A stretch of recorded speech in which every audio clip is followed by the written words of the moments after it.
in-depth, investigative. This is KXAN News Today.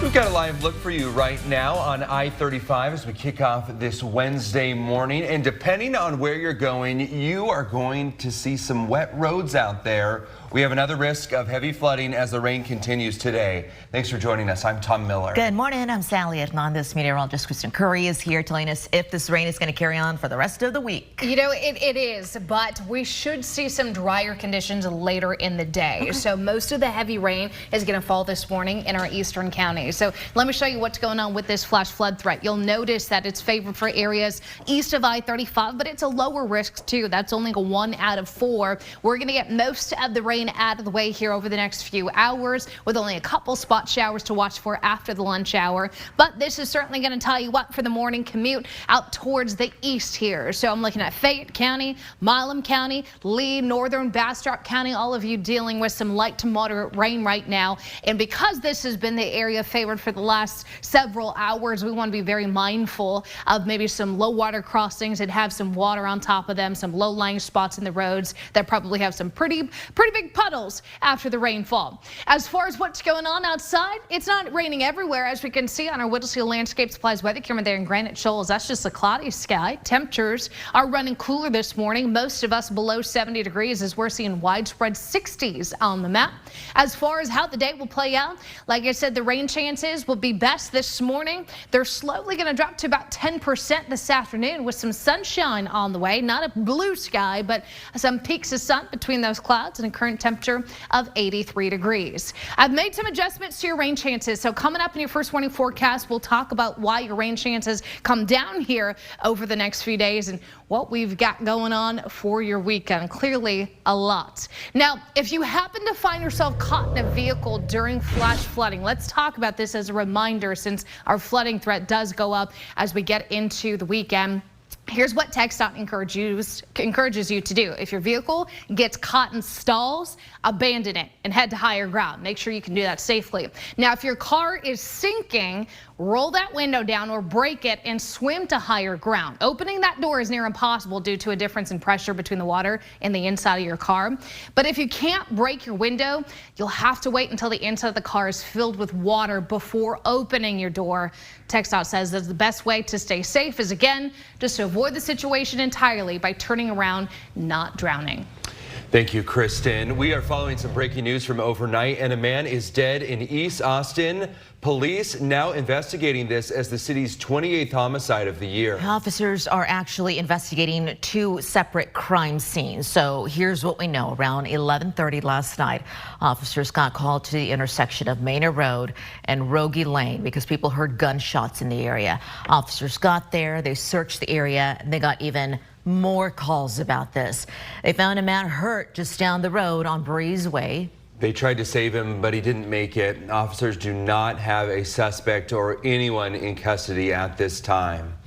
A bill that would create a new arm of the Texas Department of Public Safety may not make it through the legislature. Parliamentary move delayed this vote last night. It was House Bill 20. Major bill. It would create a border protection unit. Its officers would be empowered to enforce border laws and target gang activities separate from federal authorities.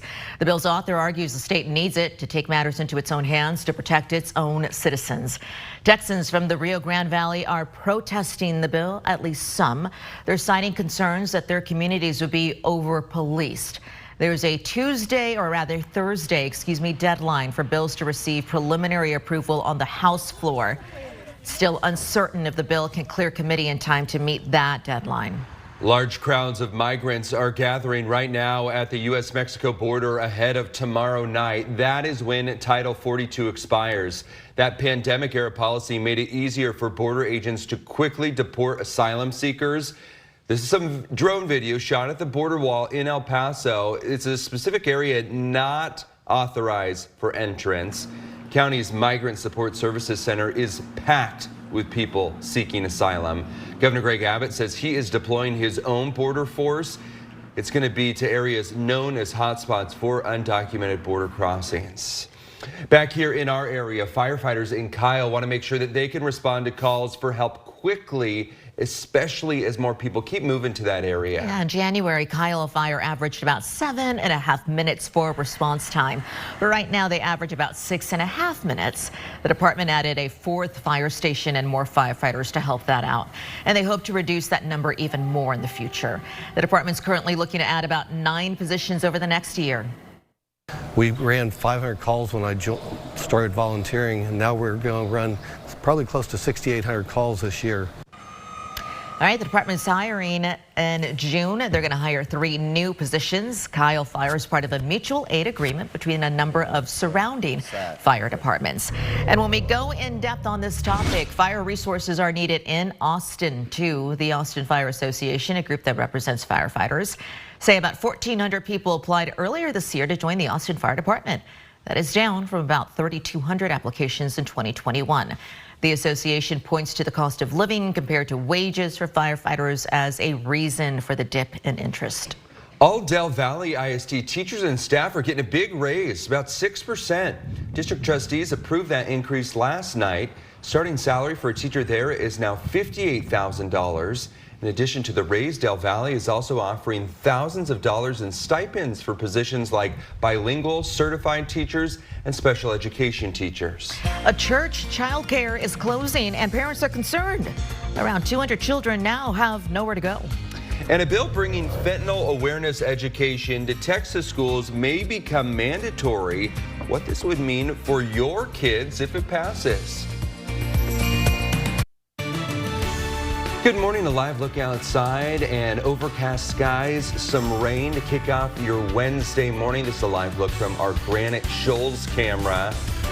I want to tell you about what some families in Kyle are going through. They are scrambling to find childcare this morning after a program provided by a local church announced it is closing. Yeah, parents say the program served about 200 children and now they're worried about where those kids are going to go. The program is called Mother's Day Out, familiar name at different places. Well, this one is over at the First Baptist Church in Kyle.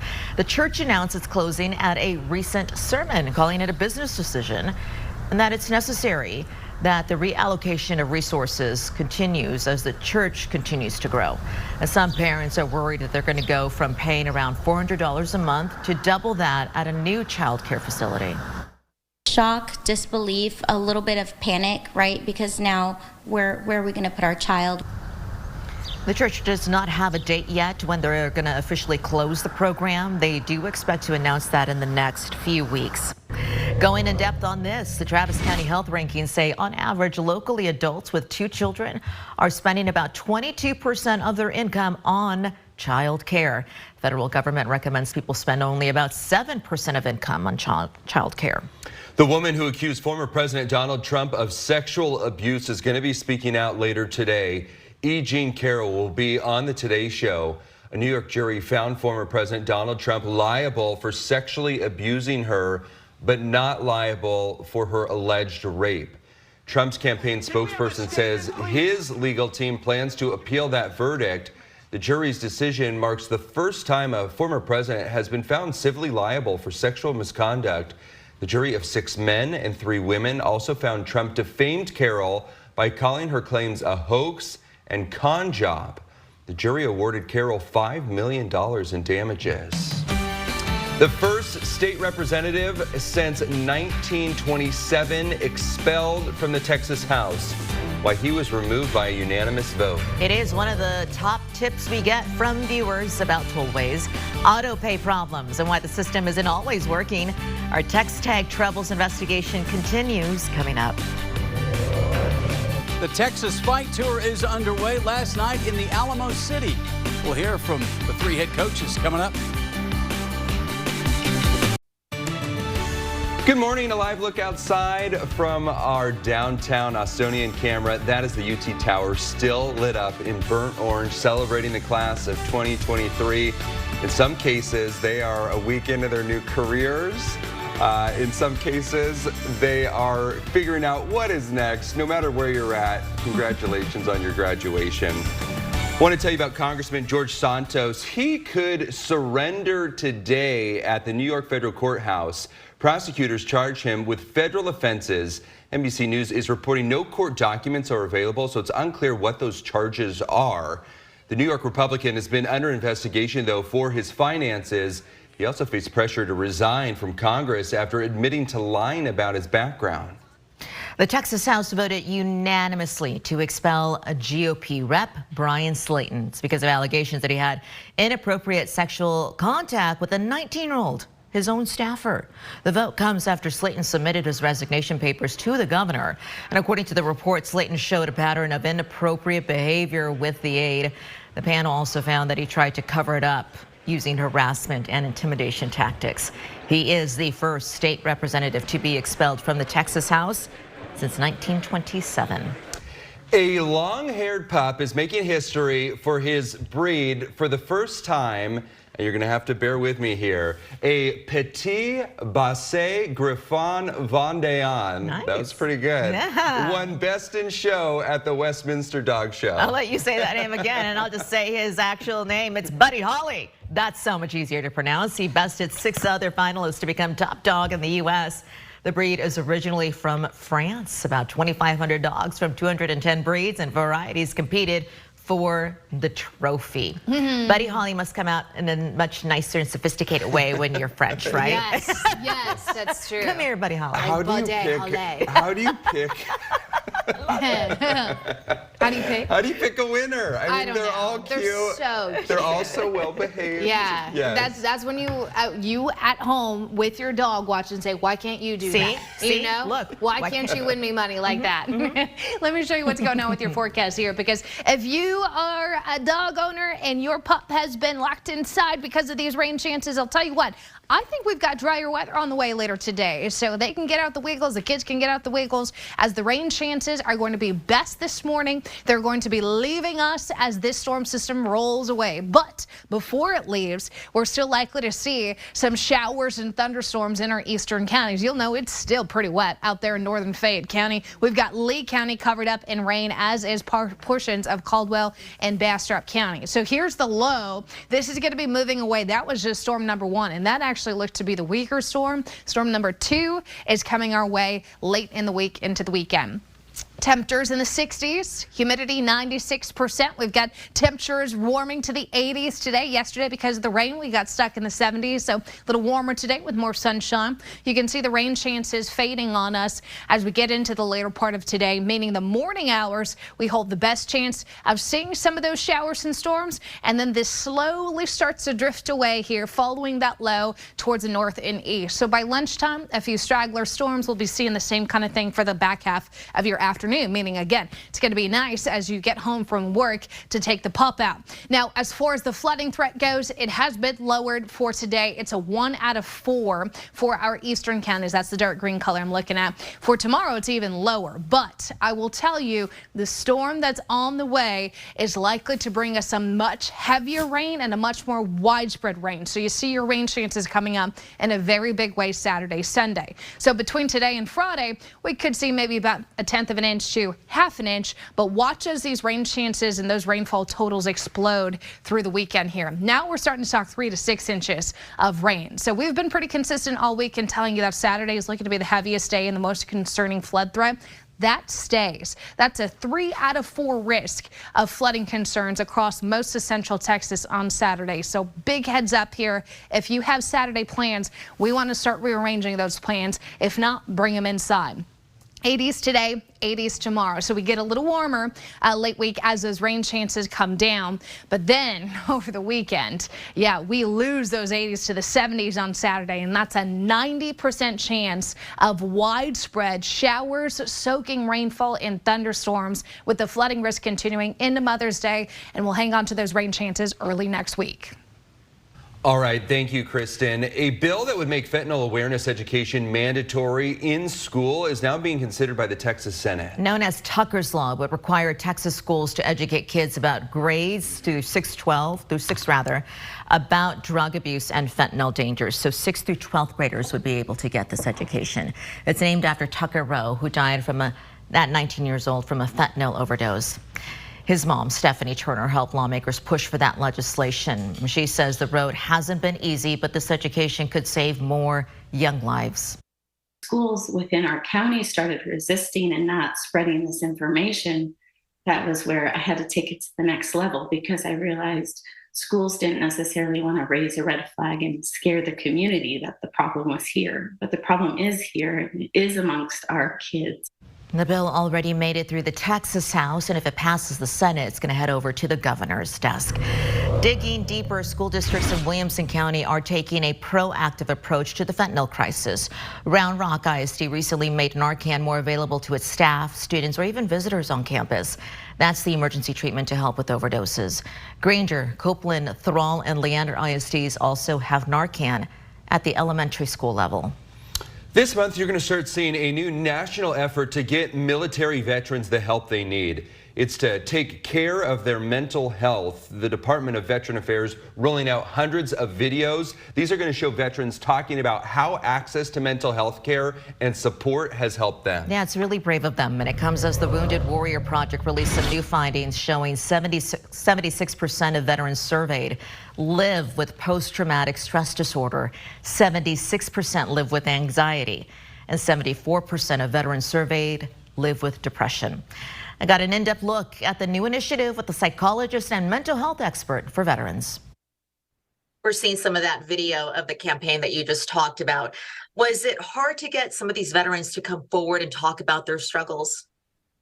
No, I mean, we do recruiting sessions for veterans all the time. And I think that there's a certain pride that comes from having owned your struggle and gotten help and support. And they know how important it is to connect and to reach out with other veterans. And so that's why with this campaign, we're really hoping that by showing the videos of veterans from all different service eras, all different service branches, all different kinds of backgrounds and identities, that veterans will find someone that they relate to and will feel inspired to reach out and seek help for themselves. What about for veterans who are having a little bit of more trouble reaching out and helping themselves? If we have a loved one who we know is struggling, what can we do? The first thing is just to reach out and start the conversation. Focus on the positives that can come with support, and don't be disappointed if that conversation doesn't go how you wanted it to go, that you completely wrapped everything up in that one conversation. It may take more than one conversation, but just let them know, the veteran or the loved one in your life, know that they're not alone and that support is available. Show them the stories at maketheconnection.net. Sometimes it's helpful to hear others talking about their struggle, to give the veteran in your life the language that they need to talk about what they're going through and to feel like there is some hope and possibility to get help. Okay, we'll connect that on our website at KXAN.com. Thank you once again for talking to us about this important subject. Thank you. I appreciate it. And you should know this year, U.S. military veterans who find themselves in a suicidal crisis are now eligible for free emergency medical care at any Department of Veterans Affairs facility or any private facility. This is KXAN Sports, brought to you by Thomas J. Henry. Good morning to you. It's the Texas Fight Tour around the state for 3 straight days, and then on to Houston next week. Last night in San Antonio, then they'll go to Dallas, and then they'll go to Fort Worth. AD Chris Del Conte, along with Steve Sarkisian, Rodney Terry, and Vic Schaefer. Schaefer's keeping his roster intact in this offseason. Terry building everything as a first-year head coach. And for Sark, well, a lot of expectations and, of course, kind of the face of the franchise, if you will. To get around the state, we've got awesome fans, we've got great donors, we've got great support, and I think it's twofold. One, to show our appreciation for them and their support of us, and then 2, to give them a little kind of teaser onto what to expect from our football team, where we're at, and then kind of what we think about our team and where we're headed. And to me, that's the engagement. That's one of the coolest parts about college athletics, is the connection to the fans, the student body, the donors that I think a lot of times you don't get in professional athletics, but you can get them in the college world, and these provide that opportunity. It's been a whirlwind, like it always is when you embark on a new chapter in terms of being a head coach. You're putting your staff together, you're trying to put a roster together, and you also got AAU basketball going at the same time. So it's been good, though. It's been I think very well received, and by everybody I've had interaction with. We take great pride in the development process, but that takes a buy-in and a trust from your student athletes. And I think it's really evident that our kids are bought into our program because we don't have anyone in the portal. Back home, Texas baseball team over UT Arlington 10-5. Their 33rd win, now a non-conference series with San Jose State beginning on Friday. Thanks for joining KXAN News today. You can also listen to KXAN News Nightly every weekday after 5:30 p.m. for in-depth coverage on what matters most to you.